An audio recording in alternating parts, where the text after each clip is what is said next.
propósito. Leíamos ahorita en estos versículos, sus pensamientos son más altos que los nuestros. Muy difícil que nosotros podamos comprender el propósito de Dios. Nuestra oración siempre debe de ser encaminada para que Dios nos ayude, nos revele, ¿verdad?, cuál es su propósito.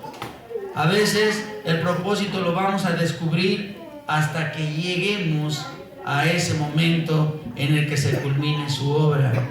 Va a ser difícil porque sus planes son perfectos y difícilmente el ser humano puede comprender por qué el pensamiento del Señor es supremamente más grande que el nuestro y rebasa todo entendimiento humano.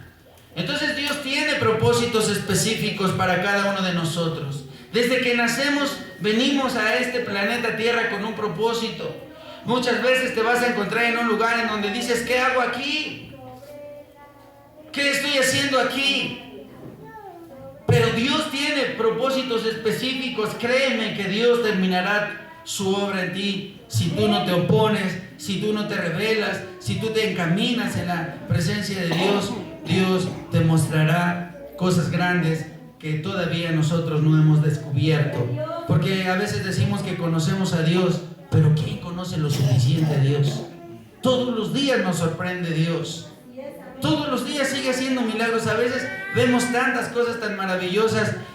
Hoy en la mañana veníamos nosotros hacia acá y estuvimos a milímetros de que nos dieran en el carro, pero algo terrible. Y después, ya que pasó el peligro, le digo a mi esposa, qué bárbaro, cómo Dios, mi esposa me dijo también, cómo Dios nos cuida. Pero así estuvimos milimétricamente de que sucediera una catástrofe, ¿verdad? Entonces te pones a reflexionar y dices, qué bárbaro, cómo Dios va. A lo mejor dicen que los conductores siempre traemos puntos ciegos, y sí es cierto. De repente te sale un motociclista y dices, ¿de dónde salió este hombre? ¿Verdad? El otro día iba por Buenavista, ahí, pues una avenida muy transitada sobre Insurgentes, ¿verdad? Insurgentes Centro, casi iba yo por Buenavista, sobre Insurgentes, yo tenía el verde, estaba el rojo, se puso el verde, me avancé y de repente ya tenía un ciclista sobre el cofre. Yo dije, caray, este es un individuo que no conozco. Y ya lo tenía yo sobre el cofre. Yo me paré responsablemente, me bajé y toda la gente, váyase, él tuvo la culpa. Pues yo dije, no tengo yo la culpa, yo no tengo por qué correr. Y de repente este hombre agarró su bicicleta y se fue porque le quedó la marcota ahí al carro. Pero mis hermanos, hay cosas que de repente suceden y Dios nos da la calma y nos va preparando para que nosotros entendamos que Dios tiene un propósito. Y aún en esas cosas Dios nos hace reflexionar y darnos cuenta que la vida solamente depende de Él, está en sus manos. Nuestra salud está en sus manos, nuestra vida está en sus manos, nuestra economía, nuestras finanzas provienen de Él. Él es el que da alimento aún a las aves de los cielos que no trabajan, a ellas las alimenta una a una. Y ustedes y yo que somos valiosos para el Señor, ¿acaso se olvidará de nosotros? Dice la palabra de Dios que si la madre que dio a luz a un hijo se olvidará de él. Dice, no, tampoco yo me olvidaré de ustedes. Gloria a Dios. Porque bueno es Dios. Amén. Amén. Entonces el tema se llama procesados por un propósito. Toda obra maravillosa para llegar a ser especial, para llegar a adquirir una belleza especial y una perfección requiere pasar por un proceso. El oro, por ejemplo, el oro pasa por un proceso muy profundo. El oro tiene que ser metido en el fuego a 1400 grados centígrados para que todos los metales ajenos al oro suban, ¿verdad?, en una especie como de nata, y entonces aquel que está procesando el oro lo quita y lo vuelve a meter y vuelve a quitar eso hasta que quede solamente el oro purificado. Dice la palabra de Dios que nosotros seremos procesados así, ¿verdad? Como el oro refinado, y vamos a ser metidos en pruebas muy difíciles, extremas, porque es necesario que lo que es ajeno a nuestro crecimiento salga y sea quitado de nosotros. Hay personas que fácilmente se desaniman, ¿verdad? Ay, está lloviendo, ay, la lluvia me da tristeza, no voy a la iglesia. Y cuando sale el sol, ay, está bien fuerte el sol, esto también me da tristeza, no voy a la iglesia. Espero que aquí no haya de esos, ¿verdad? Pero bueno, el oro tiene que ser así refinado, 1400 grados centígrados, pasa por varios procesos, después pasa por un baño en agua con diferentes químicos y después al final es lavado en cloro hasta que queden 24 quilates. ¿Quién dice gloria a Dios? Imagínense, así Dios nos ama y va a querer quitar todas nuestras imperfecciones, el carácter. Hay gente que se sigue enojando de todo, ¿verdad? Hay gente que dice, yo ya no me enojo, pastor. No se te ve, ¿verdad? A veces la ira, el rencor, la amargura, a veces ser visceral acarrea muchos problemas. Todo lo queremos hacer con el sentimiento. Y definitivamente Dios nos está trabajando para que nosotros no seamos simplemente un manojo de sentimientos, sino que aprendamos a tomar decisiones sabias, ¿verdad? Y que Dios siempre sea el que nos guíe. Entonces el oro para llegar a 24 quilates tiene que ser purificado varias veces. Tú tienes que ser purificado muchas veces hasta que llegues a la estatura del varón perfecto, que es Jesucristo nuestro Señor. Para hacer un pastel también lleva un proceso, ¿verdad? Primero, imaginar de qué lo quieres. A ver, ahorita que tenemos hambre, un pastel, ¿de qué le gusta? ¿Chocolate? Bueno, un pastel de chocolate, primero pensar, ¿va a llevar relleno? ¿Sí o no? Tienes que acercar todas las cosas que requieres, huevo, leche, harina, ¿verdad? Y el relleno, durazno, fresa, lo que te guste. Chocolate, mucho chocolate si es de chocolate. Y después de que tú lo amasas y lleva un proceso, ¿verdad? A los que conocen de panadería, hoy no están aquí, ¿verdad? Pero entonces lleva un proceso y ya después de que tú preparas la masa, la tienes que meter a fuego, al horno, 2 horas y media. ¿Quién sabe cocinar pan? 2 horas y media un pastel. ¿Me equivoqué? ¿Menos? ¿1 hora y media? 40 minutos. Me mintieron. Aunque sea de chocolate, bueno, pues 40 minutos. ¿A qué temperatura? No, es que yo lo pongo a 50 grados. ¿Quién dice amén? ¿Verdad, Tris? No es cierto, Tris. Esa no te la sabías. Pero bueno, lleva un proceso. Y luego tiene que ser metido ahí el horno. Ya me dio instrucciones, Tris. Ya con esto ya tengo para hacer mi pastel este fin de semana. Y entonces, una vez que se termina, se mete a 180 grados centígrados. Nos acaba de decir 45 minutos a 50. Sale tu pastel y después viene... Una vez que lo sacas, viene el adorno del pastel, la decoración, el toque final. Porque, pues, ¿de qué nos sirve? Ese es de chocolate y se ve como una piedra. No, lo adornan y le ponen ¿cómo se llama ese? Chantilly. Y luego, ¿para quién va a ser? Para el hermano Gabriel. Felicidades, hermano.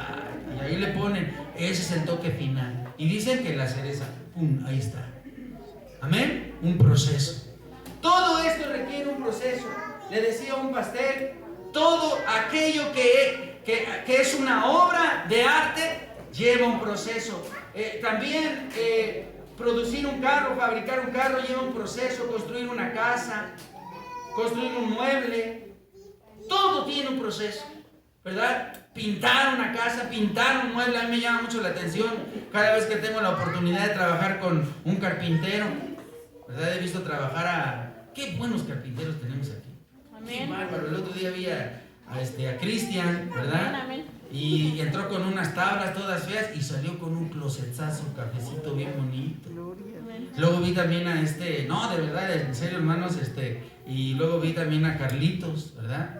También ese hermano llega con un montón de cosas y deja unas paredes forradas y unos mueblezazos. Y yo digo, qué bendición, es un talento maravilloso. Ahí está, el que quiera trabajos de carpintería, ahí está, yo me llevo mi posición. Amén. Entonces, y yo creo que también tenemos hermanos aquí que le saben a la construcción, mi hermano Enrique, ¿verdad? Yo creo que no llegas y dices, yo quiero una casa así, y pones el tabique sin cimientos, ¿cómo crees? Entonces tienes que llegar, preparar el terreno, ¿verdad? Abrir. Yo me acuerdo que tienes que escarbar, lleva cierta medida, cierta profundidad, dependiendo del terreno. Pones las varillas, hay unos que antes los cimientos se hacían de piedra. ¿Ya no, hermano? ¿O todavía? Bueno, yo cuando tenía 8 años me acuerdo que mi papá construyó ahí y pura piedra volcánica. Y ahí le echaban cemento y lo preparaban, y ya después vino la famosa trave ahogada. ¿Así se llama, hermano? Bovedilla. Arriba va. Bueno, todo lleva un proceso. Y una vez que terminas la casa, ya estoy hablando de nada más he oído de repente. Y luego ya que terminas tu casa, entonces ya viene el decorado. ¿De qué color la quieres pintar? ¿Quieres que le pongamos de ese techo paloma? ¿Cómo le llaman? Techo de paloma. Y ahí le ponen, y entonces de repente tienes una casa muy hermosa. Pero todo llevó un proceso. Y el cristiano es una obra de Dios. Y no es la excepción. Y también tiene que pasar un proceso. Así que, mis amados hermanos, es fascinante. Nosotros somos obra de Dios, creación de sus manos. Semejantes a Él, dice la palabra de Dios. Y por supuesto que también tenemos que pasar un proceso, ¿verdad? A mí me llama la atención cuando una mujer te dice, cuando mi esposa me dijo, estoy embarazada. Me dijo mi esposa. Y yo dije, yo no veía nada. Sí, aquí ya está. Aquí ya está. Y yo decía, no, pues gloria a Dios, ¿verdad? Y ya de repente va pasando proceso de 9 meses. Y va creciendo la pancita, la panzota. Y ya de repente llega el momento en el que ya ahora sí me tengo que ir al hospital y sale con tu bebé en brazos. Hermano, no cambias esos momentos, ¿verdad? Por nada de la vida. Yo me acuerdo que mis hijas, las dos, ¿verdad? La primera la agarré yo, me quedé allá a dormir hasta en el hospital allá afuera. Es cierto lo que les digo. Y vi la obra de Dios maravillosa, que el amor de Dios se manifiesta en sus hijos. Y pude cargar a mi hija, ¿verdad? Por primera vez, y cuando nació Kelita también tuve la oportunidad de estar ahí y ver el resplandor de la gloria de Dios en la vida de mis hijas. Porque somos obra suya, hermano. Amén. Amén. Y bien, vamos creciendo, pasamos ese proceso, ¿verdad? Y después llegamos nosotros a una edad en la que tenemos que empezar a recibir instrucciones. Me voy a brincar ese proceso de la alimentación. Pero ya llega el momento en el que empezamos a recibir instrucciones. Y los niños deben de empezar a recibir instrucciones desde que empiezan a ver, hermano, a caminar, a recibir los primeros alimentos. Esto no se hace, esto sí. Así no debes de tocar a tu mamá, no debes de cachetearla, no debes de jalarle los cabellos.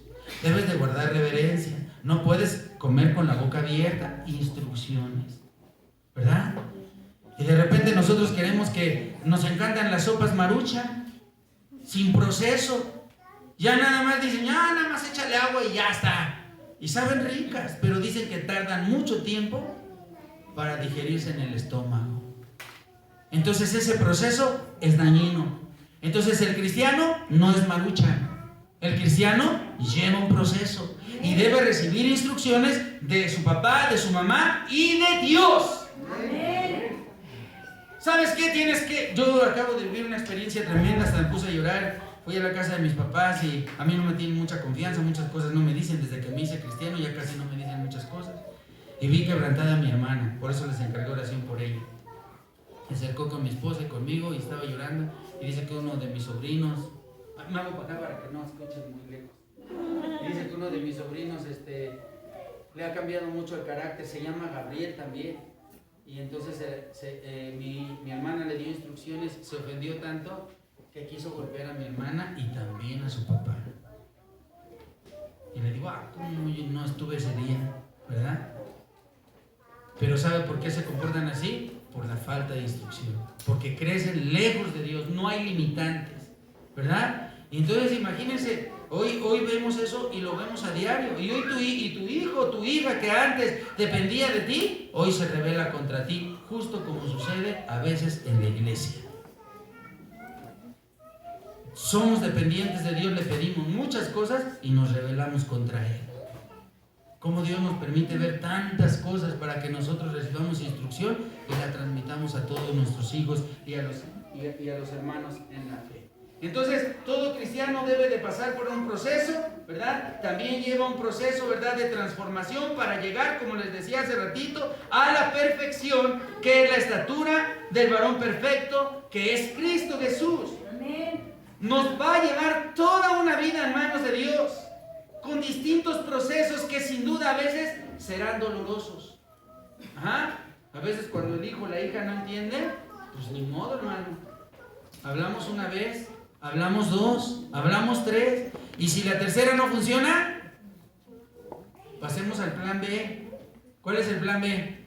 Pues ni modo, hermanos, ¿verdad? No a matarlos a palos, pero sabes una cosa, te dije, órale, amén. Dice la palabra de Dios, corrige a tu hijo, ¿verdad? Cuando es chico, cuando sea viejo no se apartará del Señor y no será tu vergüenza, y no será tu vergüenza. Entonces tenemos que corregir. De verdad, hermanos, que el otro día me tocó ver en un centro comercial a un niño, así como salen los videos en la televisión. Mamá, quiero esto, y la señora, no, porque estás enfermo de la garganta, alcancé a escuchar que dijo. No, hermanos, se endemonió el niño y daba vueltas como si ahí se hizo un torbellino, daba vueltas, giraba y ¡ay! Y gritaba así como diciendo, se acabó el mundo. Y entonces, y la señora, ¡ay, hijo! Y yo, ¿cómo es posible que permitan que el hijo... ¿Sabe qué tuvo que hacer la mamá? Comprarle lo que le pidió para que el niño se calmara. Y jamás le salió una lágrima, ¿eh? Solamente la manipuló. Entonces, cuidado, hermanos, el Espíritu de Dios te está hablando. Entonces, Dios quiere que nuestros hijos sean educados, no golpeados, educados. Siempre hay que evitar llegar a la corrección, a la manoterapia. Hay que evitar eso a toda costa. Pero cuando ya es necesario, imagínense, un día me acuerdo, ni modo, Dani, te tocó. Cuando mi hija estaba chiquita, un día llegué de trabajar y senté a mi hija en la periquera y le empecé a dar de comer, estaba bebé. ¿Y sabe qué hizo mi hija? Agarró, sacó la comida como no le gustaba y me la aventó en la cara. Era una bebé. Y le dije, no, hija. Y entonces ya la segunda lo volvió a hacer, agarré su manita así, chiquita, me cabía aquí, ¡paz! Que la hago así. Y no, lloró, que yo creo que una hora lloró, ¿verdad? Y ya le dije, no lo vuelvas a hacer, jamás en la vida lo volvió a hacer. Entonces hay un proceso también para la disciplina. Y tenemos que ser trabajados, ¿verdad? Aquí también nosotros como padres e hijos tenemos que ser trabajados. Pero Dios nos está trabajando al mismo tiempo, todos los días, hasta que partamos con Él. Amén. Y seremos perfeccionados hasta que lleguemos a su presencia. Amén. Bendito sea su nombre. Yo quiero poner un ejemplo simple, por llamarlo de alguna manera, un ejemplo de un hermano, ¿verdad? Un hombre, bueno, no un hermano de nosotros en la fe, pero un hombre que tenía a sus hermanos llamado José. El viernes hacíamos un pequeño comentario acerca de José. Yo les pido por favor a todos que vayan a Génesis 37. Génesis 37 del 1 al 3. La palabra de Dios dice así, síganme ahí con su vista.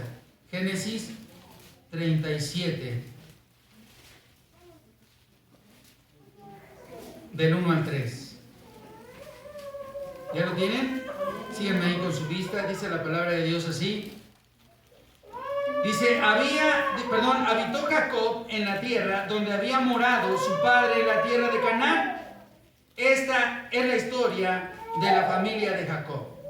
José, siendo de edad de 17 años, apacentaba las ovejas con su hermano, y el joven estaba con los hijos de Bilha y con los hijos de Zilpa, mujeres de su padre, e informaba a José su padre la mala fama de ellos, o sea, la mala fama de sus hermanos.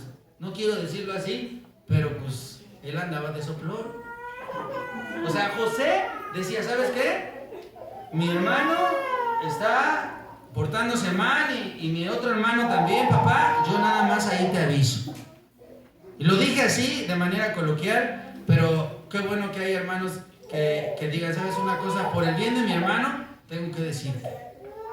No esos hermanos que dicen, no vayas a decir. No le digas a mi papá que yo fui el que me quedé con el cambio de las tortillas. No le digas, porque Dios se los va a demandar. José era un hombre que amaba a Dios, ¿verdad? Era un hombre que estaba en la paz, ¿verdad? En su paz, en su edad, y en ese tiempo, en esa paz salía y solamente apacentaba ovejas. Él no sabía lo que iba a pasar el día de mañana en su vida. Dice la palabra de Dios más adelante, dice, e informaba José a su padre la mala fama de ellos, y amaba Israel a José más que a todos sus hijos, porque lo había tenido en su vejez, y le hizo una túnica de diversos colores, dice la palabra de Dios. Es decir, esa túnica significaba que él era algo especial. Amén. Mis amados hermanos, los hijos no se deben de distinguir, ¿verdad? Para que el día de mañana no me venga a decir, ¿usted a quién prefiere? ¿A Keila o a Dani? No, hermanos. Mis dos hijas son una gran bendición, son como las niñas de mis ojos. Ajá. Y así deben de ser para nosotros nuestros hijos. El más chico y el más grande y el mediano. Todos deben de ser así. Pero en este caso, ¿verdad? Pues él amaba a José porque lo había tenido en su vejez. Imagínense que una persona de 70, de 80, de 90 años tenga un hijo. ¿A poco no diría, caray, qué bendición? Y luego que nazca sano y que nazca bien. Entonces él estaba agradecido con Dios. Por eso distinguía de entre todos sus hermanos a José. ¿Quién dice amén? Amén. No, espero no dormirlos. Dice la palabra de Dios así. Y viendo sus hermanos que su padre lo amaba más que a todos sus hermanos, le aborrecían y no podían hablarle pacíficamente. A mí me ha tocado en algunas ocasiones llegar con algunas familias y a veces tratan bien mal a uno o a dos integrantes de la familia. Y aquel dice, oye mamá, fíjate que vi esto, viene, mira, ay, cállate, ahorita estoy hablando con tu otro hermano, cállate. Y luego llega el otro y dice, oye mamá, fíjate que vi Telediario y que no sé qué, cállate. Y sabe una cosa, hermano, eso es horrible, ¿verdad? A mí en algún momento lo llegué a ver de manera muy cercana. Y la persona que vive cerca ya no la toleran. Y la persona que viene de lejos una vez a la semana, ¡ay, qué bueno que vienes! ¡Qué padre! ¡Qué triste que sean así! ¿Verdad? Debemos de ser los mismos siempre con todos. ¿Quién dice gloria a Dios? Entonces dice la palabra de Dios que le hablaban mal, ¿verdad? Cada vez yo me imagino que expresaba algo José, aquellos lo rechazaban. Y soñó José, y fíjese bien cómo Dios estaba procesándolo a él. Y en él también a sus hermanos, dice. Y soñó José un sueño y lo contó a sus hermanos, y ellos llegaron a aborrecerle más todavía. Y él les dijo, oíd ahora este sueño que he soñado. He aquí que atábamos manojos en medio del campo, y he aquí que mi manojo se levantaba y estaba derecho, y que vuestros manojos estaban alrededor y se inclinaban al mío. ¿Quién dice amén? No, pues no se necesita mucho don de sueños, ¿verdad? Ellos estaban muy molestos. Dice la palabra de Dios más adelante. Dice el 8. Dice, le respondieron sus hermanos, ¿reinarás tú sobre nosotros? ¿O señorarás sobre nosotros? Y le aborrecieron aún más. Fíjese bien, le aborrecían más, y aquí le aborrecían todavía más. Dice la palabra de Dios, a causa de sus sueños y de sus palabras. El 8. Soñó aún otro sueño y lo contó a sus hermanos diciendo, he aquí, he soñado otro sueño. Y he aquí que el sol y la luna y 11 estrellas se inclinaban a mí. Y lo contó a su padre y a sus hermanos, y su padre le respondió y le dijo, ¿qué sueño es este que soñaste? ¿Acaso vendremos yo y tu madre y tus hermanos a postrarnos en tierra ante ti? Y sus hermanos le tenían envidia, mas su padre meditaba en esto. O sea, la edad que tenía su padre era una edad de sabiduría. Y él estaba meditando en lo que José había soñado. Yo creo que no se necesita mucho, como les decía. Estaba diciendo, el sol y la luna. Casi te soñé a ti, papá, y a ti, mamá. Y a estos 11 que siempre me traen en salsa, los soñé postrados ante mí. ¿Qué óvole, hermano? Y entonces ellos dijeron, pues ahora te vamos a aborrecer más. Y ahora no solamente te odiamos, te tenemos envidia. Mi amado hermano, Dios estaba preparando cosas grandes. Y ellos no podían comprenderlo, ni aún José podía comprender los planes y los propósitos que tenía Dios para todos ellos. ¿Quién dice gloria a Dios? Así que Dios estaba haciendo cosas maravillosas en todos y cada uno de ellos. Era tanta la envidia y el coraje que los hermanos de José le tenían, que planeaban matarle. O sea, había llegado el odio tanto al extremo, a tal grado, de que ellos querían ya desaparecerlo. Dice Génesis 37, 20 al 22. Estoy yendo un poco rápido, ¿verdad? Para que me dé tiempo de leer todo. Dice el 20 al 22. Ahora pues, venid y matémosle y echémosle en una cisterna, y diremos: alguna mala bestia lo devoró, y veremos qué será de sus sueños. Cuando Rubén oyó esto, lo libró de sus manos y dijo: no lo matemos. Y les dijo Rubén: no derraméis sangre, echadlo en una cisterna que está en el desierto, y no pongáis mano en él por librarlo de sus manos, para hacerlo volver a su padre. Yo me imagino que en el futuro, decía él, después que regrese con mi padre. Pero hermanos, una cisterna comúnmente, ¿qué tiene? Imagínense, métanlo en la cisterna, ya después que regrese con mi papá. Y si no sabía nadar, para la gloria de Dios, la cisterna estaba vacía. Lo metieron ahí, ¿verdad? Y tuvo que pasar ese proceso. Yo no sé si alguien tenga claustrofobia. ¿A alguien le da, se siente mal cuando lo meten en algo muy encerrado? Bueno, a mí cuando era niño me pasaba. Me dejaban de repente encerrado en algo muy chiquito y sentía que me faltaba el aire. Y yo me imagino que José pasó por ese proceso. Una aflicción terrible de sus propios hermanos, que eran mayores que él, de quienes debería de haber recibido consejo, cariño y protección. Estaba recibiendo un trato como si él fuera un delincuente. Y lo habían metido ahí en una cisterna. Este hermano era el más sensato, y lo pongo entre comillas: no lo matemos, metámoslo a una cisterna en el medio del desierto. Imagínense el hermano más sensato. Qué tremendo, hermanos. Ahorita me acordé de algo que me sucedió cuando era niño, y se los voy a contar. Tengan cuidado con sus hijos. Tengan mucho cuidado con sus hijos. A veces, porque andamos apurados y tenemos muchas cosas que hacer, a veces cometemos el error de dejarlos y dejar a cargo al mayorcito, y el mayorcito tiene 5 años. Y fíjese que a mí me pasó algo. Yo era el mayor, tenía 6 años. Esto lo recuerdo perfectamente bien. Yo tenía 6 años.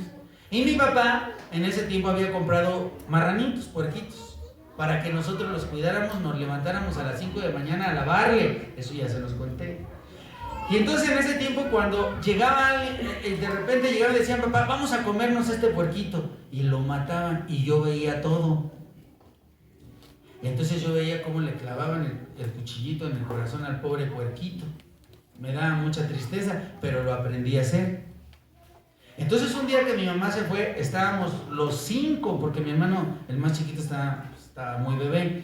Éramos 6 y estábamos los más grandes. Y yo me acuerdo que empezamos a jugar a la granja. Pero ellos eran los animalitos y yo era el granjero. Hermanos, cómo Dios nos cuidó. Y ahí hasta un día se lo dijo mi mamá a mi esposa. Entonces yo agarré el cuchillo y le dije a mi hermano: que tú eres el puerquito. Y mi hermano, es que así es, hermano, él me tenía toda la confianza del mundo. Y me dijo: sí, y acuéstate. Y entonces yo agarré el cuchillo, hermano. Vi de Dios que no sé si lo iba a clavar en su pecho o no, pero de que levanté la mano. Y en eso llegó mi mamá, ¡pah!, se abrió la puerta. Y entonces estaba yo lejos y dice: ¿qué vas a hacer, hijo? Y yo: estamos jugando, mamá. Y mi mamá estaba aterrada y le decía: ay, hijo, mira, yo también, déjame jugar contigo. Yo también quiero jugar contigo. ¿Quieres que yo sea mejor el cochinito? Y yo: sí, mami. Ya venía hasta que me pescó mi mamá. Yo creo que pensó que tenía yo un demonio. Hermano, te platico esto por dos cosas. Primero, ten mucho cuidado con tus hijos. De verdad se los digo en el amor de Cristo. Y segunda, siempre el hijo menor se acerca con el mayor. Porque sabe que el mayor lo va a aconsejar, lo va a guiar y va a ser el más maduro en el momento de los juegos. Por eso yo tenía a mis hermanos, miren, bien disciplinados los tenía. Bueno, eso se los platico, hermano. Pero